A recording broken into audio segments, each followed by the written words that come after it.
I've got a problem with monarchy, which is the institution in itself. We are at the moment like in a cost of living crisis where a significant percentage of our population actually live in poverty. So 1 in 5 people in Britain actually live in poverty, and that's basically about 13.5 million people in this country living in poverty. 20% of its population, bro. That is not good. And we got a coronation where we spent over £100 million pounds on a man to be coronated for an institution as old as slavery, and then that is perfectly okay, and we'll spend £100 million in this modern day 2023. And is monarchy even a thing in other places? I don't think so, mate. But we still believe it. Honestly, I don't think that's acceptable. I just don't think it's acceptable, to be honest. And there's also a lot of cultural limitations to monarchy in a sense that in this country, for example, the monarch, which is the king at the moment, who's been just recently coronated, he holds the highest power or highest sort of like status in the land in this country. So basically, he holds the highest political office in this country, even though they claim that the monarchies are apolitical. But like obviously, clearly we know that they're not. In fact, for a bill or a policy to be able to be passed, it must get a royal assent. So if the king or the queen doesn't agree with that policy or bill, that bill wouldn't make it. So the idea that the royal family are apolitical is a myth. It's not true.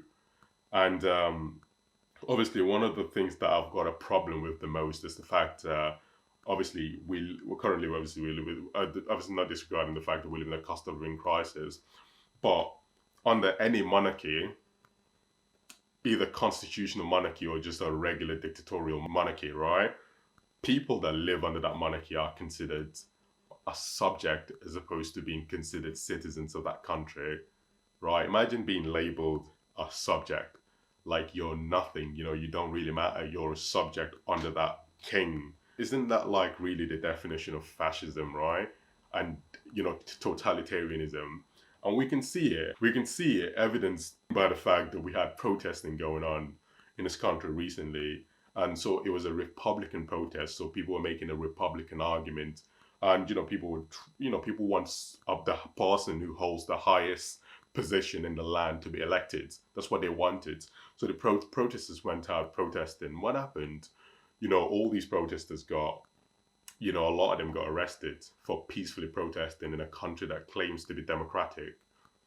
Do you know what I mean? So sometimes I think we believe in standards that we don't live up to be honest. And we got a monarchy in a country where the vast majority of people actually live in poverty. And I'm not sure if you know this, right? But there was a time where if you was a middle class person, you was doing fairly well. But inflation is the highest it's been for 45 years, right, in this country. So like even people who were like middle class, like teachers, for example, or people that hold a decent job where you made a decent money, like that money has lost its value now because inflation has skyrocketed. Do you know what I mean? We're in a cost of living crisis. People are living in poverty. Even middle class people are on the breadlines, queuing at food banks and everything, right? That is absolutely ridiculous. And then we just sit down and just spend £100 million on a coronation when a large percentage of the population are homeless, large percentage of people live in poverty. And also, obviously, not disregarding the historical side of the monarchy, but we've got Prince Andrew, for example, who was at the coronation. Now, I haven't watched the coronation fully. I've just seen some images, right? I was just, some footages of the coronation. But Prince Andrew clearly was there. A guy, if you're being honest. I mean, I don't know if there's a hard, tangible evidence that he did what he did. But, there's a lot of people that made claims about him, being a sexual predator, right? And honestly, he was there and he was held accountable. However, on the other hand, the first ever person that resembled a person of color, i.e. a black person or someone who's mixed race, who's literally got one white parent and one black parent, their first entrance into the royal family, it didn't even last a whole year before they left because of allegations of racism in the royal family.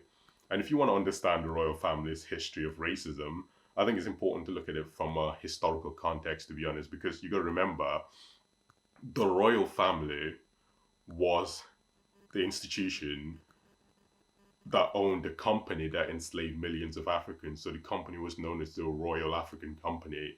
So these people made so much money enslaving millions and millions of Africans in a period of like 200 years, for example, and they made so much money. So a lot of their wealth today, for the most part, is the result of colonialism and slavery.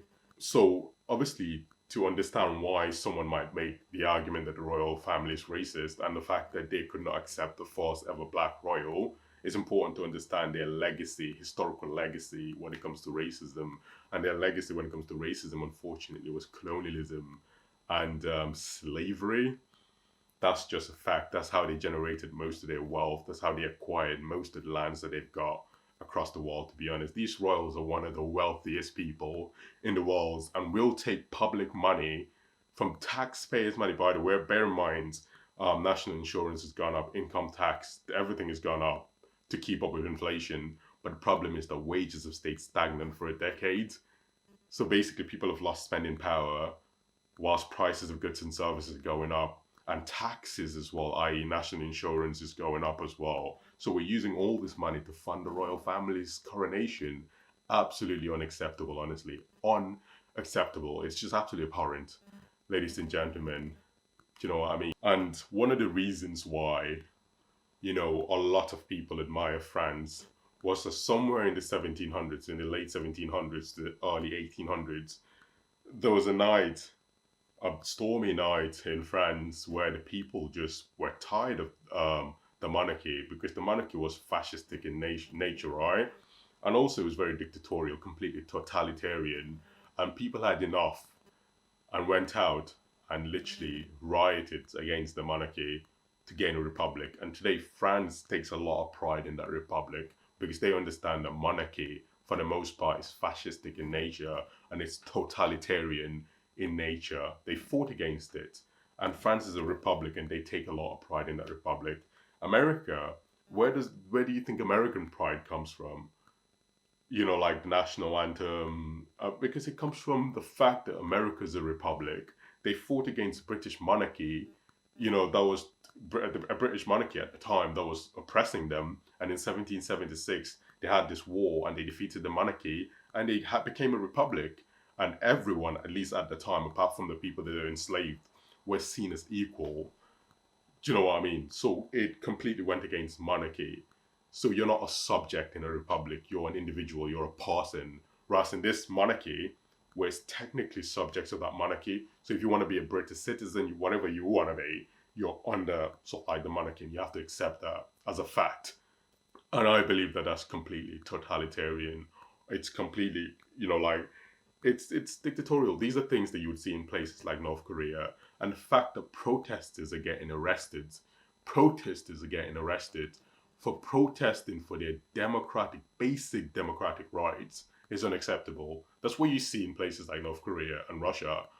I'm not lying, but like obviously the media is not going to cover that because obviously they've got this agenda, and a lot of these idiots are royalists. So if you see like the Daily Mail or the Sun or the Telegraph, it's always like pro-monarchy, so they would obviously completely disregard the fact that people were peacefully protesting and they got arrested, which is absolutely unacceptable, to be honest.